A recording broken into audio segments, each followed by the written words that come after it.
What's up, everybody? Welcome to Moxie Bets presented by Caesars Sportsbook. I'm Katie Mox, and today we're previewing Game 5 of the NBA Finals, where the Nuggets attempt to win their very first championship in franchise history. But first, let's welcome in our guy, Mr. Monday, Danny Brasco. Looking sharp today. I'm loving this shirt. It's kind of like a little bit of a hippie vibe with the tie-dye, but then also a little New York cool. This is called professional podcast. This is the professional podcast look. I like it. I like a professional podcast look. How was your weekend? It was good. Good night of UFC betting on Saturday. A lot of fun. Always good cash in the fights. And had Little League playoffs in the Little League Baseball League that I run. Unfortunately, my team came up just short in an absolute pitcher's duel. Fantastic game. And we were just on the wrong side against the best pitcher in the league. So what can you do? Just tip of the cap to that guy. And great season for my team, the Blue Waves. We tried our best, Katie. The Blue Waves. Wow, it's a short season. Right? I feel like we just started. Kids right at the end of June, they all go off, vacations and school's out. So we got to crunch the season in from April through mid-June, and it happens quick. Couple rainouts. We had a game canceled on account of the air quality that happened from the Canadian wildfires. So we lost a few games, and all of a sudden the playoffs are right on our doorstep, and it happened quick. But it was a good season for while it lasted. Well, I'm always proud of you for doing that. I'm sure the kids really appreciate it. All right, let's gamble. We can't gamble on kids. So we're going to gamble on the NBA Finals here, which returns tonight, where the Denver Nuggets have a commanding 3-1 lead. The Heat have been impressive, very impressive at defying expectations throughout the playoffs. But is tonight the night that they run out of steam? I would argue they've actually already kind of run out of steam, but I still won't count them out. What's your biggest takeaway from this series so far? Is it just that the Nuggets are that good? I think it has to be, because they've shown that they're just such a complete team. Whether it's two players going for 30-point triple-doubles for the first time in NBA Finals history, whether it's the Joker just absolutely being a floor general, an at-will scorer, doing whatever he needs to do, or it's a role player stepping up like Bruce Brown or Christian Brown. It really, Aaron Gordon. I mean, even when they're not getting their best from some of their complementary players like MPJ, they still seem so unbeatable. So for all the amazing game planning that Eric Spoelstra has done, for all the great step-up games these role players have had in the Miami Heat throughout their playoff run, it just isn't enough. And this Nuggets team is truly good, and they're going to be deserving champions once they close the door, whether it's tonight or eventually in this series. But we'll talk about that, whether they close it out. Well, closeout games are the hardest games, right? The very first closeout game is always the hardest one to execute on. And you look at a team like the Nuggets, their first time, they're on the cusp of winning their first NBA Finals, and I believe that they will. But maybe this game is going to be a little bit of fluke. And I also think there's something to be said about Miami had really, really hard-fought series. The Nuggets kind of breeze through the playoffs, certainly a lot easier than Miami did. And they might just be running out of gas. They might just be exhausted, which I think makes a lot of sense. All right, we're going to take a quick break here, Danny, before we get into our hardwood hustle. You're watching Moxie Bets. We'll be right back. Tickets to the game, merch, meals at iconic restaurants, stays at Caesar Palace. All this can be yours when you bet with Caesars Sportsbook. Win or lose, every bet earns reward credits, which you can redeem across the empire. Now, if you haven't started yet, register using code OMAHAFULL and then place your first bet up to $1,250. If you win, great. You keep those winnings. But if you lose, you'll get your stake back as a bonus bet. All right, welcome back to Moxie Bets. Here with our guy, Danny Brasco, Mr. Monday. All right, we talked about the series. We talked about where this is going. I had Nuggets in 6, so I do hope that they lose tonight. What was your series bet? Yeah, we both had Nuggets in 6. Right. And I wanted to do 5, but we were both trying to give some credit to the Heat and how strong they battled. I mean, it was 1-1 headed into Game 3, so felt like that was looking good. And all of a sudden, the Nuggets just take both in Miami, and we're looking at a potential gentleman's sweep here. So we'll see if they can make it last and cash our Nuggets in 6, perhaps pulling this one out maybe. I hope so. I hope so. All right, let's talk Game 5 here. Heat money line. If you're feeling like Nuggets in 6, then Heat money line plus 310, Nuggets minus 400 to win outright. The spread is big, which has pretty much been this whole series, especially in Denver. The line is 9, which I believe Game 2 was 9, Game 1 was 8.5, and the total extremely low at 208.5, which makes sense because they've been sailing under this Nuggets minus 10,000, minus 10,000 to win the series. Heat plus 2,000. I don't know if I take that bet. So when you look at the game side, money line, spread, total, what do you think? I think I'm actually going to believe that the Heat have the ability to maybe throw everything in the kitchen sink at the Nuggets in this do or die game here and maybe cover this +9. Like you mentioned, it's been around the 8.5, 9.5 range. And, that shrunk after the Heat pulled off the game 2 win. So those spreads, now the spread is back to its original kind of wide margin that it had been. And for good reason, it was wide in the first place. The Nuggets have shown that when they win by a big margin. But I just feel like in a do or die scenario, Eric Spoelstra will throw every look he's got. And I think the shot variance is really it's been the theme of the whole series, and it was so in the Celtics series as well. When the Heat's threes are falling, they're a tough team to beat, right? I mean, that's really how they get it done. When they're not, they just don't have enough. And so I'm going to expect that they have a better three-point shooting performance, and they can cover at least this wide margin of 9 and keep it close in a game where they're going to leave everything out on the floor. I love that. And I like it also game side or, full game side at least plus the 9. But I'm going to isolate the first quarter and actually have 2 bets in the first quarter. I'm taking the under 53 and I'm taking the Heat +3. Both of those are at -115. So the first quarter under has actually hit in 4 straight games in this finals. We've really just seen some slower shooting starts. The average first quarter total in this series is 44.5. It hasn't even got to 50.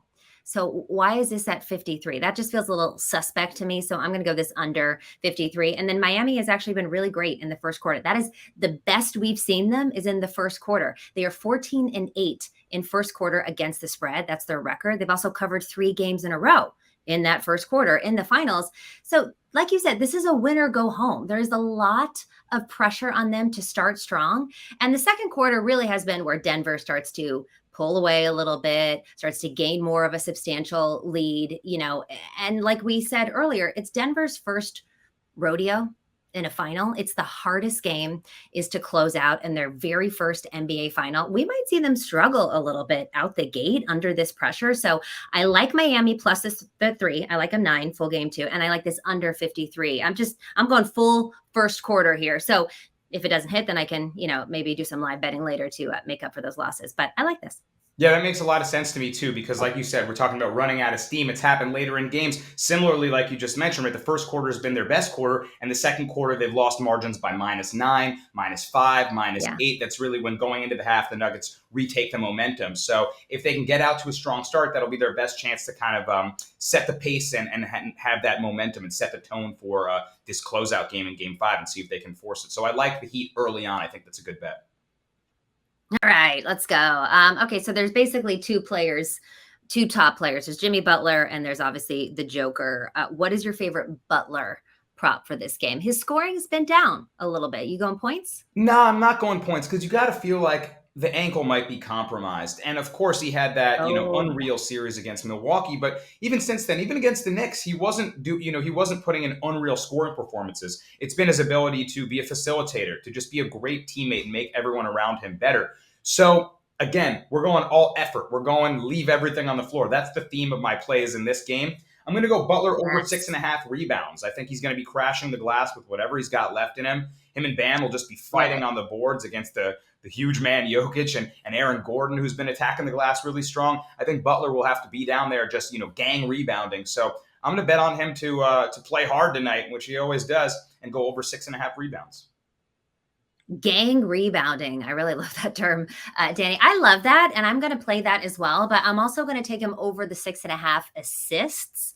So he only averages 6 assists per game in the playoffs. That number jumps all the way up to 6.8 in the finals. He's hit the over on this prop in 3 out of 4 games in this series in the finals. And like you said, this has to be the playoff Jimmy game. It absolutely has to be if Miami wants to stay alive. He's going to have to be the Joker. He's going to have to do a little bit of everything, especially getting his shooters involved. So I love that rebound prop, but I also like him over the 6.5 assists. And that's going to lead me into my next question, which our friends over at Caesars Sportsbook, they have a Jimmy Butler boost. And it is Jimmy Butler over 29.5 points, over 4.5 rebounds, which you already like, and over 4.5 assists, which I already like. Is this a boost that you're going to play? I can't do it because of the points. I think the points is the trap, Mm. right? And I think that's what will attract most people to want to bet on it because they'll think this, like you just said, do or die game. Jimmy Butler, this is a Hemi game, right? I love the rebounds line they've set. I love the assist line they've set. I don't love the points, and I think that'll be the one that busts it. So I'm going to say no, I would not take it. I'm going to say yes. And maybe it's because we've got, Nuggets in 6. So we really need Miami to win this game. It was at plus 340. Okay. So there's that. And then I also think if I just said what I said, that this has to be the Jimmy, buckets game. This has to be playoff Jimmy.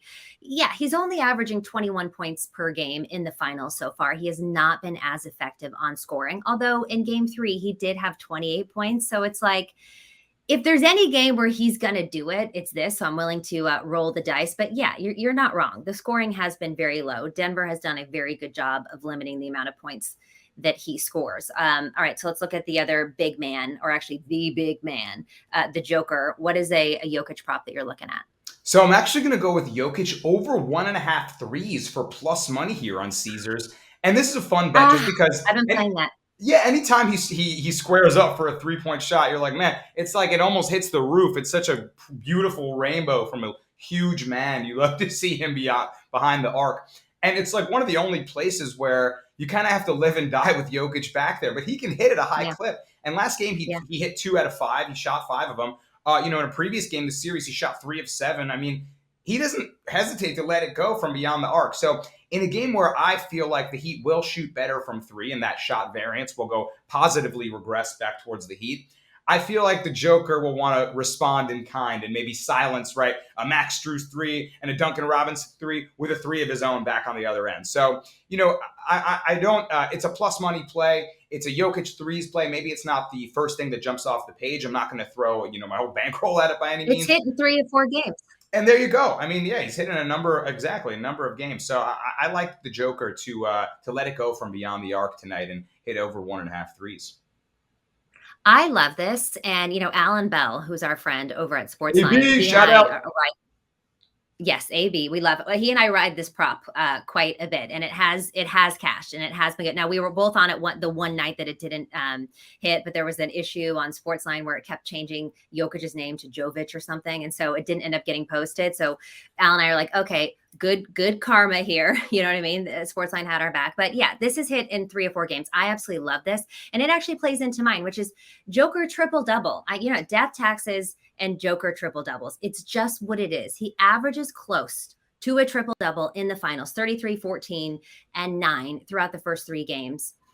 And I don't know if you know this, Danny, but Michael Malone was joking with Jokic in the locker room and said he was a little disappointed that he didn't get a triple double in game 4, which hello, do you know what I mean? Your coach is kind of nudging you a little bit like, oh, you played good tonight, but you didn't get a triple double, and apparently he's only one triple. I feel like I'm saying triple double 50 times. So you kind of have to, he's only one triple double away from becoming the very first NBA player with at least 3 triple doubles in a single finals series. He's 44% from 3-point range, 86% from the free throw line. And, he was the first player in NBA finals history to go 30, 20, and 10. He's going to get a triple double in this game. He's going to, and we're getting it. What's the value here? Plus 108. Plus 108 for something that the guy just does. And again, Mike Malone joking with him that he didn't get one in the last one. I love it. It's a closeout game. It's a closeout game. The Stars got to do his thing right here. So, and they're also their best when he's not the leading scorer. When he's not, the game that he put in 41, his highest scoring game in this series, they lost. So he's better when he's the rebounder, when he's the assister, the facilitator, and of course he's going to get his and score 20 plus. So that's how they get it done. And if that happens, the Nuggets are going to win this game most likely. Yeah, they probably are. All right. So what other prop bets we hit the big guys, but any other props that you're looking at in this game? Yeah, I'm going to look at a Heat player that really has been carrying them throughout this playoffs, and it's Gabe Vincent over 9.5 points here. I feel like he's got to have a good game. The line is coming down on him because he's had a couple bad shooting performances, and I feel like we're getting a valuable number here at only 9.5. Vincent, shooting poorly from 3 with his partner Max Strus, but I think that turns around here. He's going to look to be aggressive. Again, I'm going to say it again. They're going to leave it all on the floor. There's nothing to lose here. So let it go. Let it fly from beyond the arc. Be aggressive. I can see him at the free throw line, attacking the rim. And I think he'll shoot plenty of threes to get over this 9.5 mark. I think he scores 15 plus tonight. So I might even take an alt point spread for Vincent to go over. And I like him to score tonight. I love that. And Gabe Vincent has been an absolute stud. You know who I really like on the other side of the court there is Aaron Gordon. Aaron Gordon is from San Jose, California, which is where I was from. And I just learned this on the last broadcast. He went to Archbishop Midi High School, which has actually produced a lot of professional athletes and Olympians. Now, I did not go to Midi. I did not go to private school, but I had a ton of friends that went there. So Aaron Gordon is just kind of on my brain a little bit more. And so I was looking into him. So his points prop tonight is set to 13.5. It's at -103. Now, he has only recorded 14 or more points in 4 out of 10 home games in the playoffs. So that alone, you're like, I don't really know. He has been mostly tasked with keeping Jimmy Butler in check, right, on the defensive end, and he's done a very good job at that. But he had a hell of a game in game 4, 27 points, which is a playoff best for him. He went 11 for 15 from the field, 3 for 4, from 3. I think he's going to carry this momentum forward. I think that we've broken him out a little bit. So give me the San Jose hometown hero over 13.5 points tonight. And yeah, maybe I'm a little biased on this one. Or maybe I have a little bit of recency bias. Who knows? Give me Aaron Gordon over 13.5. And it's turned into, after Jokic and Murray, it's Aaron Gordon. MPJ is nowhere to be found on offense. So Gordon, when he gets these size mismatches, I got Max Strus on me. I got Gabe Vincent on me right now. Excuse me, back down, bucket. He did it in game 1. He had 14 points, I believe. And yeah, he's not known as the primary scoring threat. But after 27, like you mentioned, that confidence is there, and I won't be surprised to see him put up a bunch of shots in this game too. So I like that play, actually. You speak of Michael Porter Jr., and that actually brings me to something that. So he's been nowhere to be found, like you said, in this series, like just dismal output from him. I'm curious to see. Hold on, I'm curious to see, if you're listening. I'm looking up something. What his first scorer prop line is. It's at +900 to be the first basket. Michael Porter Jr. Yes. Here's the thing. He has not been involved at all, right? He hasn't scored. So it's like, what do you got to do? You got to get him going early. You know what I mean? And I felt like in game 3, I believe it was, I was looking at him possibly for a first basket prop, and he took the shot. They gave it to him. They facilitated him. He took the shot. He ended up missing it. At +900, if they want to get Michael Porter Jr. actually going in this game, they might want to facilitate, get him that easy basket first. +900, I don't know, might be worth a little sprinkle. Speaking of sprinkle, I'm 1,000% tailing that, Katie, because you're right. And I'm remembering multiple games where they tried to get him go after a poor shooting night. Yeah. They ran some screen action, curled around a high screen, tried to get him a jump shot, rolled in and out, and then that was kind of it for him, and he lost his confidence. But they're looking to get him involved. He hasn't been involved all series. They're up 3-1. Why not get your guy rolling? I love that. I'm on that. I'm going to sprinkle that with you. +900. Let's go. Heard it here on Moxie Bets. Okay, so speaking of sprinkles, Caesars also has a couple of quick pick parlays available for us. So first up, it's called 3 Party. You got Jamal Murray over 2.5 total 3-point field goals, Michael Porter Jr. over 1.5 total 3-point field goals, and Aaron Gordon and Bruce Brown each to have over a half total, so 1 3-point field goal. So that's one of them. Or you could do Bring the Heat, which is Jimmy Butler over 26.5 total points, Bam Adebayo over 20.5 total points, and the Miami spread +9. Of these two, Danny, what's worth a sprinkle? I guess I'll go with Bring the Heat, even though I said earlier on in the show that I'm not in love with Jimmy over points. Look, it doesn't mean that it can't happen. And it's lower than this, though. Right. The 29.5 rather than 29. Right. The line is set 29.5. This is 26.5, which could be the difference here. It's too many threes to ask for from the Nuggets. It's so many guys hitting from range. And Jamal, sure, he could do it. MPJ, I mean, we've got to file a missing persons report on him. If he doesn't hit your first basket and that one doesn't go in immediately, if he's not shooting well early in the game, his confidence has gone out the window and he's turned into a rebounder and a cheerer off the bench. And, Bruce Brown, he shot the lights out last game. Gordon shot well too, but I can't bank on them to rain threes every game. So it's just too many 3 balls to ask for in that top prop. So I like the Heat plus the 9. Bam has been phenomenal in this series. He's been the bright spot Yes. for the Heat. And Jimmy's got to leave it all out there, and I believe he will. So I'm going to take one. I'll go bring the Heat. I'm going to agree with you on this one. Michael Porter Jr., I'm not taking him over 3-point shots in this game. And like you said, they absolutely have to bring the Heat, because it is win or go home. And I certainly want to bring this back to South Beach. So I'm going to agree with you on that one. Danny, as always, such a pleasure. Thank you. Pleasure. Thank you so much for joining us today. This has been Moxie Vets presented by Caesars Sportsbook. Don't forget to follow us on social and tweet us your questions. We'll see you next time.